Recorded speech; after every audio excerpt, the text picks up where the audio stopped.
I'm Leah Courtney. I'm a homeschooling mom and business owner at As We Walk Along the Road. And this video is part of my series all about literature-based homeschooling. In this month's videos, I'm going to be addressing some of the myths or concerns that I hear about literature-based homeschooling. So first of all, if you haven't watched the other videos in this series, I'll give you just a brief definition of what I mean by literature-based homeschooling. When I use that term, I am referring to your homeschooling curriculum that is built primarily around real living books. That doesn't mean that you can't bring in other sources, but it means that real living books are the core of what you're learning in your homeschool. And one of the most common concerns that I hear when people talk about literature-based homeschooling is, I'm afraid if I use literature-based homeschooling that my teaching, my homeschooling will have lots of gaps, and my kids will have lots of gaps in their learning, things that they just don't get. So I want to address that concern in a couple of ways. First of all, I will acknowledge that yes, your children probably will have some gaps when compared to a standardized public school curriculum. I know this because with my oldest two kids, I wanted to do standardized testing several times throughout their elementary years. And in our state, it's not required to do any standardized testing. But for those two, I wanted to do it for my own benefit. And so there were some standardized tests that I gave them, which wouldn't count legally, but which gave me a good glimpse into what they were learning. And I did see that my kids didn't have some of the same information based on grade level that these standardized tests covered. Now, what I also saw is that my kids had some knowledge that was well beyond these standardized tests and what they would have at certain grade levels. So it wasn't necessarily that they were missing information, it was that we were tackling the information on a different schedule than is standardized in public schools. And so that meant that they might have skills beyond their grade level, but they might also not have covered information for their grade level. And this was especially true when it came to subjects like history and science. Math was a little bit, but mostly they were on track with math and language skills. It was more the content areas like history and science because we weren't necessarily covering content at the same rate that. So with that acknowledgement, the question really is, do those gaps really matter? Does the fact that our kids might be getting information at a different rate, at a different time, does that really matter in the long run? And I have several answers to that. The first is going to be more of a perspective, worldview answer. And that is that I am a Christian, and as a Christian, I believe in the sovereignty of God. And as a homeschooling parent, I pray about my homeschooling. I pray about what my kids are learning. I pray that I will be guided to teach them the things that they need to know. And within that, I trust that God is going to give me that leading and guidance. I trust that God knows my kids much better than I do. He knows where they're going. He sees the end. He sees the career that they're going to be in and their life path.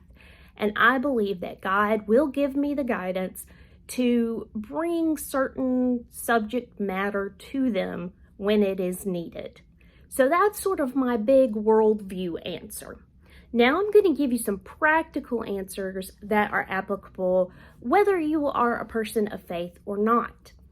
And the first of those is that I have taught in public schools and I've taught in private schools. I've taught second grade, I've taught resource for special education students, I've taught special education students that are considered non-diploma, meaning that they are just taking courses to learn for life lessons and they're not really going to get diplomas in school.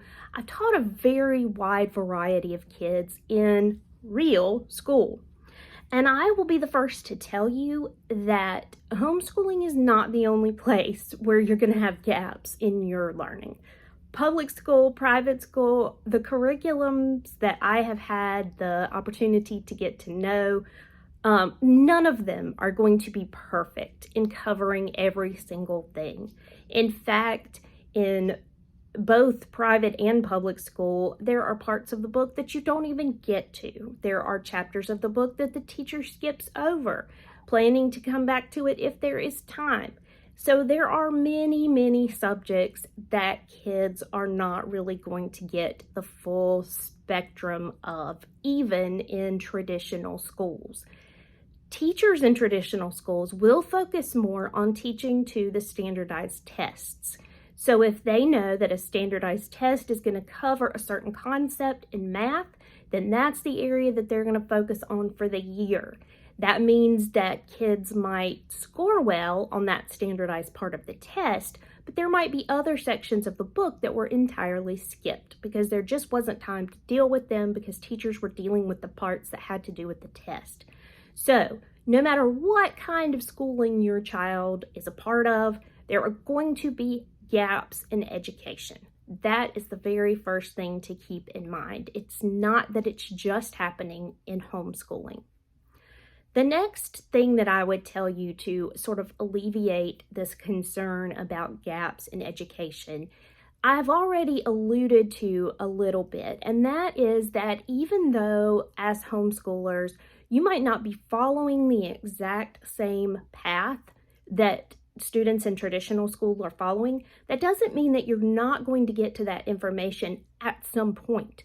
Your kids just might not be getting it at the same time as some of the traditional school curricula recommend. So, for example, state history. In our state of South Carolina, there is a focus on state history at certain grade levels. When I was teaching my kids, we did cover state history in elementary school, but we didn't do it at the same rate that public schools were covering state history.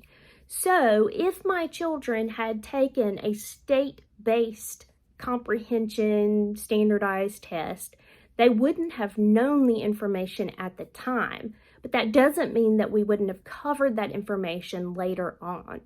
World history is another one of these topics. We have used a history-based cycle with literature as the focus of our homeschool. And so we didn't cover American history very early on because we were focused on world history, and our cycle started with ancient history and then slowly moved up to modern history, and within modern history covered more of an American history focus. So we did not cover American history at the same time that students here in traditional schools would have done that. And so that's an example of subjects that you will cover, but you might not be covering them at the same time as traditional schools. And if you live in a place where standardized tests are given, that might be a concern. So if I were you, here's what I would recommend doing. If you are in the United States, you can go to your state's school district website and you can easily find the items that are going to be studied in that grade level in different subjects. So if you go to their website, it usually is under something having to do with parents or students, and you can find those items that students in traditional school will cover in different subject areas. So if your student has to take standardized tests, you can look through that information and you can make sure that you've covered some of those areas that they might cover in a standardized test. Or you can let them take the test and just know in your own mind that if they get a lower score, it's fine. You're going to cover that information later and it's not a big deal. The last thing that I would tell you about this concern is that I think this goes back to a mindset about learning. There's no way on earth that we could ever teach the full body of information in any subject area. I can guarantee that when you got out of high school, if you were schooled in a traditional school, you did not know the full body of subject matter for math, for science, for language arts, for history. You didn't, because a school can't cover that. Nobody can fully cover that information. And yes, there are always going to be gaps because there's no way that you can fully download this whole set of information into your child for every subject area. But what you can do is teach your child how to learn and how to be a lifelong learner. And this has been my personal goal in our homeschool. I know that I can't teach them every part of history or every part of science, but what I can teach them is how to learn, so that later on, if in real life they have a situation where they need to know this scientific information, they're going to be prepared to learn that because they know how to learn.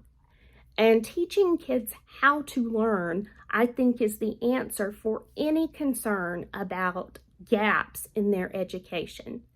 I've seen this in my daughter who is in college. I have two students who have already graduated from homeschooling, and one went through a technical school and the other is in a 4-year college. With both of them, I saw that even in areas where we had struggled and lacked in our homeschooling, they were easily able to adapt and to start learning that information because they were prepared to be lifelong learners and they knew how to learn. Math has been a big one for my kids. I will fully admit that I have not done a great job with homeschool math. We're kind of at a good place now with my younger two, but over the years we were not. And my older kids particularly were not prepared when it came to math. But they were prepared when it came to learning how to learn. And they have both done very well in any math courses that they had in college because they knew how to take the skills that they had and learn new information. So that, I think, is the most important answer to the concern about gaps in learning. Have you been concerned about gaps in learning? I would love to know your thoughts. So you can leave me a comment here. If you are watching on YouTube, I encourage you to subscribe and follow so that you won't miss any of these videos in the series. And if you're watching on Facebook, I would suggest that you follow, and these videos are also posted there regularly.